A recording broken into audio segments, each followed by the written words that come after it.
Marie-Hélène Poulard, déléguée CGT de CCE. Enfin, maintenant ambulancière, mais ex-déléguée CGT de CCE. Et l'une des héroïnes du film. Voilà. Alors, juste le fait d'avoir un César, qu'est-ce que vous avez ressenti au moment où vous l'avez appris?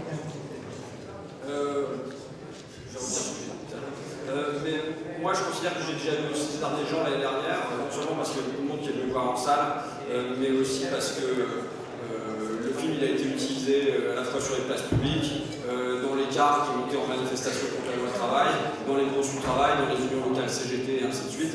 Et donc du coup, j'ai déjà eu le César du peuple et c'était pour moi le César le plus important. Maintenant, je considère que ce César il vient récompenser un travail sur la forme, parce que moi j'ai fait un gros boulot, je suis porté par une colère contre ce qu'on fait à ma région et aux gens de ma région notamment. Et tout le travail du film a consisté sur le plan formel à transformer ma colère en humour pour ne pas rejeter les gens, parce que la colère a tendance à repousser les gens, mais pour faire que ça les embrasse. Et ça les amène à vouloir agir.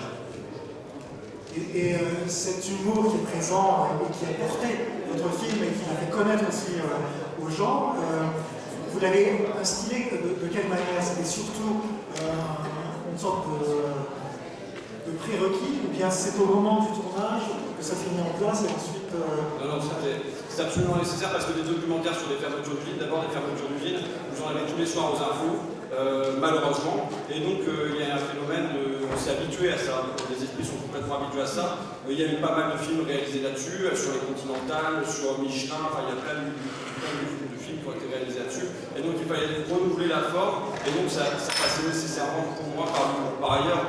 J'ai quand même mettre les canulars téléphoniques de Jean-Yves Lafesse, Raphaël Mesrahi, donc j'ai quand même des Morat. Je voulais faire un Morat qui aurait eu le capital. Michael Moore, oui, Michael Moore aussi, mais sur le plan de l'humour, s'il y a de l'humour dans les films de Michael Moore. De toute façon, évidemment, je n'aurais pas fait ce film si j'avais pas eu la chance de voir Roger et moi il y a une vingtaine d'années.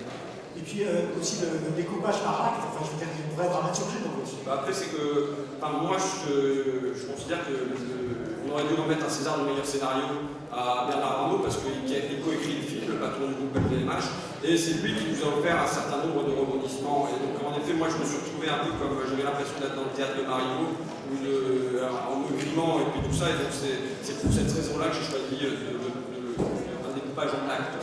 Alors, votre actrice, quel a été votre sentiment de participer à ce film? Parce qu'au début du film, vous êtes un petit peu hésitante, voire au moment où vous tournez le dos, il doit vous rattraper. Donc, qu'est-ce que ça vous a fait ensuite? Ouais, moi, je ne suis pas l'héroïne principale du film parce que c'est Serge, Jocelyne et Jérémy, c'est eux les héros du film. Hein. Moi, je suis la déléguée syndicale dans ce film. Oui, mais on parle tout le temps de vous, parce qu'à chaque fois, il n'y aura pas la déléguée syndicale. Ouais, ils ont surtout peur de nous parce qu'ils ne veulent pas que ça s'ébrouille tout ça. Mais bon, aujourd'hui, je suis très contente que François ait ce César parce qu'il le mérite.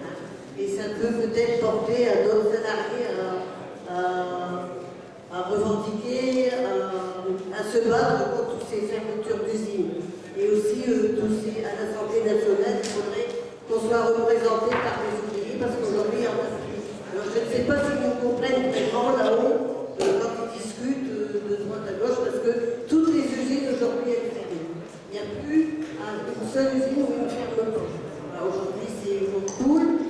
Hier, c'était Goodyear, c'était ECCE, enfin, c'est sans arrêt tous les jours on en voit. Il faudrait que ça cesse, il faudrait des lois vraiment pour arrêter tout ça. Et ce film peut apporter peut-être ces choses-là. François Ruffin, le prochain acte cinématographique, ce sera quel? Non mais, moi, ça fait 18 ans que je lutte en un sens.